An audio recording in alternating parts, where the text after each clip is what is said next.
Hello Doraemon lovers, তোমরা কেমন আছো? এত এত কার্টুন থাকা সত্ত্বেও ডোরেমন কেন সবার মাঝে এত জনপ্রিয়? ছোট বাচ্চা থেকে বড়রা পর্যন্ত কেন ডোরেমনের প্রতি এত আকৃষ্ট? আমার মনে হয় তোমরা যারা ডোরেমন ফ্যান্স আছো তারা অবশ্যই জানো কেন মানুষ ডোরেমনকে এত পছন্দ করে। ডোরেমনের গল্প ঘুরে বেড়ায় নোবিতাকে কেন্দ্র করে, যে অলস, পড়াশোনায় দুর্বল আর সব সময় সমস্যায় পড়ে। আমাদের অনেকেরই শৈশব কেটেছে নোবিতার মতোই। শিক্ষক বকা দিয়েছে, বন্ধুদের দ্বারা হাসাহাসি সহ্য করতে হয়েছে, তাই নোবিতাকে দেখে সবাই নিজের একটা অংশ খুঁজে পায়, নিজেকে সেখানে উপলব্ধি করে।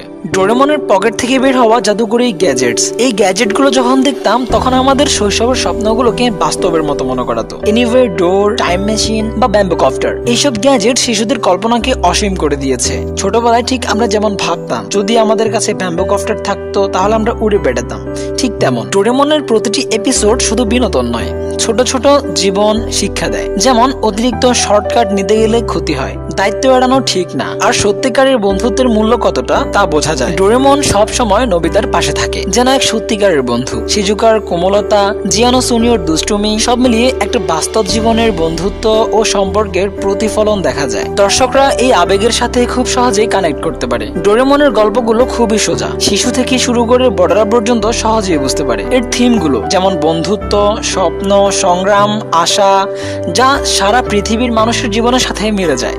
তাই জাপান ছাড়াও পৃথিবীর বিভিন্ন দেশে ডোরেমন সমান জনপ্রিয়। তার চেয়ে বড় কথা হলো ডোরেমন শুধু পুরনো টিভি সিরিজেই থেমে থাকেনি। নতুন নতুন মুভি, এপিসোড আর আপডেটেড অ্যানিমেশন স্টাইলের মাধ্যমে আজকের প্রজন্মের কাছেও একেবারে ফ্রেশ মনে হয়। ডোরেমন একটা কার্টুন নয়, বরং শৈশবের এক অমূল্য স্মৃতি, হাসি, কল্পনা আর শিক্ষা, সব মিলিয়েই এটাই ডোরেমনকে করেছে বিশ্বের সবচেয়ে জনপ্রিয় কার্টুনগুলোর মধ্যে একটি। তাদের বন্ধুত্বের মাঝে দুষ্টুমিষ্ট সম্পর্ক, বাস্তব জীবনের সাথে মিলে এমন গল্প, এই সবই তো ডোরেমনকে করেছে সবার কাছে উপযোগী। ডোরেমন এত জনপ্রিয় কেন হয়েছে, তোমার কাছে কি মনে হয় তা তুমি কমেন্টে জানাতে পারো। আর আমাদের ভিডিওগুলি ভালো লাগলে সাবস্ক্রাইব করতে পারো। ধন্যবাদ।